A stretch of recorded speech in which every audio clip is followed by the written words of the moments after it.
मुख्यमंत्री माझी लाडकी बहीण योजनेचे 17 तारखेला तुमचे पैसे भेटणार आहेत. परंतु ज्यांचे अर्ज 14 ऑगस्टपूर्वी अप्रूव्ह होणार आहेत त्यांच्यासाठी 17 तारखेला फर्स्ट इन्स्टॉलमेंट 3,000 रुपये या ठिकाणी भेटणार आहे.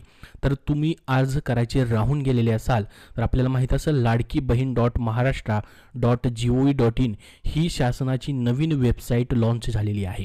याच्यावरती तुम्ही अर्जही केलेले असतील. आता ज्यांना नवीन अर्ज करायचे त्यांच्यासाठी अगदी सोप्या पद्धतीने पुन्हा एकदा या वेबसाईटमध्ये बदल करण्यात आलेले आहेत. आता अर्ज करताना काय बदल झालेले आहेत. आता अर्ज करताना तुम्हाला आधार कार्डला मोबाईल नंबर लिंक असणं गरजेचं नाही. OTPची गरज नाही.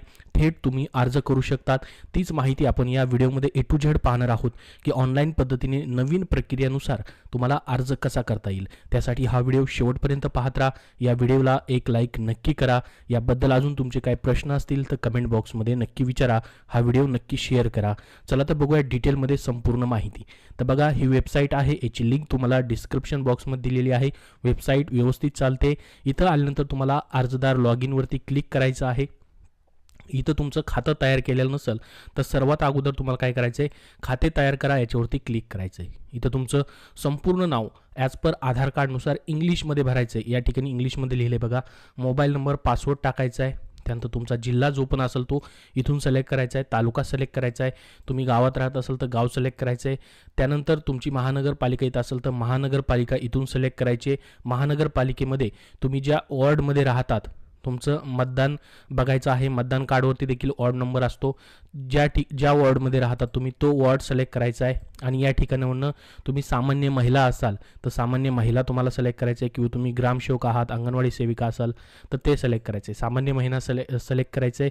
ॲक्सेप्टवरती क्लिक करायचं आहे तुम्हाला. त्यानंतर तुमचा जो पण कॅप्चा कोड असेल तो टाकायचा आहे आणि साइन अपवरती क्लिक करायचं. या ठिकाणी तुमचं अकाउंट तयार होईल.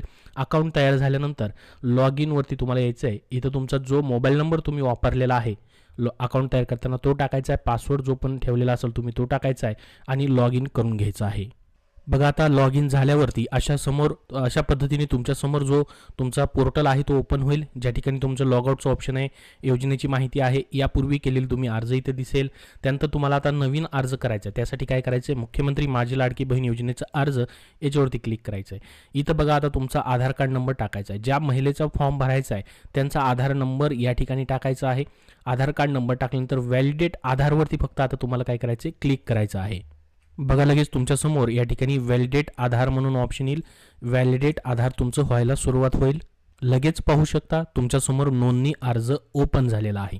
आता या ठिकाणी आधार कार्ड नंबरला OTP येण्याची आवश्यकता नाही. OTPची गरज नाही. तुम्ही कितीही अर्ज अशा पद्धतीने फक्त ज्या महिलेचा अर्ज भरायचा आहे त्यांचा आधार कार्ड नंबर आता टाकून भरू शकता. तुमच्यासमोर पाहू शकता लगेच नोंदणी अर्ज ओपन झालेला आहे.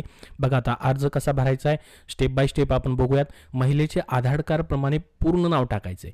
हे नाव जे आहे आधार कार्डवरती मराठीत जरी असलं तरी इथं इंग्लिशमध्ये त्यांनी लिहिलं आहे. त्यामुळे तुम्हाला इंग्लिशमध्येच पूर्ण नाव टाकायचं आहे, लक्षात राहू द्या. त्यानंतर खाली बघा आता तुम्हाला या ठिकाणी वडिलाचे किंवा पतीचे नाव, जर लग्न झालेलं असेल तर पतीचं नाव, नसेल तर वडिलांचं नाव या ठिकाणी सिलेक्ट करून ते टाकायचं आहे. महिलेचं लग्नापूर्वीचं नाव टाकायचं आहे. वैवाहिक स्थितीमध्ये बघा या ठिकाणी विवाहित आहेत, अविवाहित आहेत, विधवा, घटस्फोटित, निराधार, परित्यक्त्या हे तुम्हाला या ठिकाणावरून सिलेक्ट करायचं आहे. त्याच्यानंतर महिलेची जन्मतारीख टाकायची आहे. त्यानंतर आपण महाराष्ट्रात जन्माला आलेला आहात का, तर होयवरती क्लिक करायचं आहे तुम्हाला. त्याच्यानंतर बघा खाली लगेच तुमचा पुढचा फॉर्म ओपन होईल वरचं झालं की. आता या ठिकाणी बघा आधार कार्डनुसार अर्जदाराचा पत्ता, महाराष्ट्राचा संपर्क पत्ता आणि इतर माहिती तुम्हाला भरायची. अर्जदाराचा पूर्ण पत्ता लिहायचा आहे. या ठिकाणी पहिल्यांदा पूर्ण पत्ता लिहायचा आहे आधार कार्डवरती जो पण आहे तो. त्यानंतर पिनकोड टाकायचा आहे. डिस्ट्रिक्ट सिलेक्ट करायचा आहे. तालुका सिलेक्ट करायचा आहे. गाव सिलेक्ट करायचं आहे. त्यानंतर तुम्ही जर महानगरपालिकेमध्ये येत असाल आधार कार्डवरती ज्या ठिकाणी राहत आहे तर महानगरपालिका सिलेक्ट करायची आणि तुमचं मतदान ज्या ठिकाणी मतदारसंघ तुम्हाला तो निवडायचा आहे. या ठिकाणावरून तुम्ही ज्या पण मतदारसंघामध्ये तो मतदारसंघ निवडायचा आहे. तुमच्या मतदान कार्डवरती बघायचं आहे. त्याचबरोबर तुमचं जर मतदान कार्डवरती वॉर्ड नंबर असेल, इथं वॉर्ड नंबर विचारला तर वॉर्ड नंबर देखील तुम्हाला टाकायचा आहे. किंवा तुम्ही ऑनलाईन देखील या ठिकाणी वोटर IDची जी वेबसाईट आहे त्या ठिकाणावरून देखील तुमचं वॉर्ड नंबर सिलेक्ट करू शकता. तिथून तुम्ही चेक करू शकता. त्यानंतर मोबाईल नंबर टाकायचा आहे. इथं बघा महिलेचा मोबाईल नंबर असेल किंवा तुमचा मोबाईल नंबर असेल, जो पण चालू मोबाईल नंबर असेल तो टाकायचा आहे, ज्याच्यावरती तुम्हाला अप्रूव्ह डिसअप्रूव्हचा स्टेटसचा SMS येणार आहे. त्याचबरोबर या ठिकाणी जे पण पुढचे माहिती अपडेट असेल ते मोबाईल नंबरवरती येईल. त्यानंतर शासनाच्या इतर विभागामार्फत येणाऱ्या आर्थिक योजनेचा तुम्ही लाभ घेत आहात का, तर इथं होय किंवा नाही वरती क्लिक करायचं आहे. जर घेत असाल तर होय करायचं आहे. होय केलं तर तुम्हाला किती लाभ घेत आहे, कुठली योजनेचं नाव आहे, किती या ठिकाणी तुम्हाला त्याचे पैसे भेटतात ते टाकायचं आहे. त्यानंतर बघा आता बँकेचा तपशील व्यवस्थित टाकायचा आहे. ज्या बँकेमध्ये तुमचं खातं आहे त्या बँकेचं नाव टाकायचं आहे. कुठलीही बँक असू द्या, फक्त त्याचा IFSC कोड असणं गरजेचं आहे. IFSC कोड असेल तर कुठल्याही बँकेचं तुम्ही टाकू शकतात. खातेदाराचे पूर्ण नाव टाकायचं आहे, बँकेचा अकाउंट नंबर टाकायचा आहे, त्याची पुष्टी करायची आहे, IFSC कोड टाकायचा आहे. त्यानंतर बघा आपले बँक खाते आधारशी जोडले आहे काय. जर आपले बँक खाते जोडले नसेल तर आधारशी जोडून घ्या. ठीक आहे.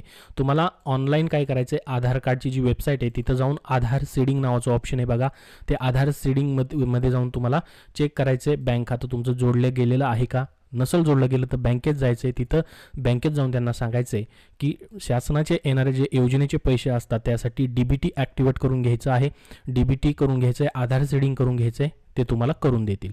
त्याचबरोबर इथं तुम्हाला त्यासाठी होय नाही करायचं आहे बघा. जोडलेलं नसेल तर नाही करा, जोडलेलं असेल तर होय करायचं आहे. त्याच्यानंतर आता डॉक्युमेंट अपलोड करायचे आहेत. आता डॉक्युमेंटमध्ये व्यवस्थित अपलोड करा, जसे तुमचे डॉक्युमेंट दिसतील त्या पद्धतीने क्लिअर फोटो पाहिजेत. आधार कार्डची समोरील बाजू, आधार कार्डची मागील बाजू, आता इथं व्यवस्थित दिलं आहे त्यांनी बघा, दोन्ही बाजू तुम्हाला वेगवेगळ्या अपलोड करता येणार आहेत. याच्यामध्ये 50 KB पर्यंत ते 5 MB पर्यंत साईज तुम्ही अपलोड करू शकतात. त्यानंतर बघा आधार कार्ड झाल्यानंतर आदिवासी प्रमाणपत्र, जन्म प्रमाणपत्र, शाळा सोडल्याचा दाखला किंवा 15 वर्षापूर्वीचं रेशन कार्ड, 15 वर्षापूर्वीचे मतदान ओळखपत्र यापैकी कोणतंही एक इथं तुम्हाला अपलोड करायचं आहे. JPG असेल, PDF फाईलमध्ये देखील अपलोड करू शकतात. आता मतदान तुमचं जसं की रेशन कार्ड आहे, रेशन कार्डचे 2 बाजू तुम्हाला अपलोड करायचे, त्याची PDF तुम्ही बनवू शकतात. मोबाईलमध्ये फोटो काढून त्याला PDF मध्ये बनवायचे, स्कॅन करून ते तुम्ही अपलोड करू शकतात. त्यानंतर बघा तुमच्याकडे आता तुमच्याकडे पिवळं किंवा केसरी रेशन कार्ड आहे तर तुम्हाला इन्कम सर्टिफिकेटची गरज नाही. जर तुमच्याकडे पिवळं किंवा केसरी रेशन कार्ड नसेल तर तुम्ही नाही केलं तर तुम्हाला बघा पुढं उत्पन्न प्रमाणपत्र अपलोड करावं लागणार आहे 2.5 लाखाच्या आतमधलं. जर तुमच्याकडे आहे तर डायरेक्टली इथं पिवळं किंवा केसरी रेशन कार्डची बघा समोरील बाजू आणि पाठीमागील बाजू दोन्ही बाजू अपलोड करायसाठी तुम्हाला इथं ऑप्शन त्यांनी व्यवस्थित दिलेला आहे. 5 MB पर्यंत तुम्ही अपलोड करू शकता. PDF फाईल देखील अपलोड करू शकतात. त्यानंतर हमीपत्र बघा इथंच डाउनलोडचं ऑप्शन दिले, डाउनलोडवरती क्लिक करा. तुमच्यासमोर या ठिकाणी हे डाउनलोड होईल.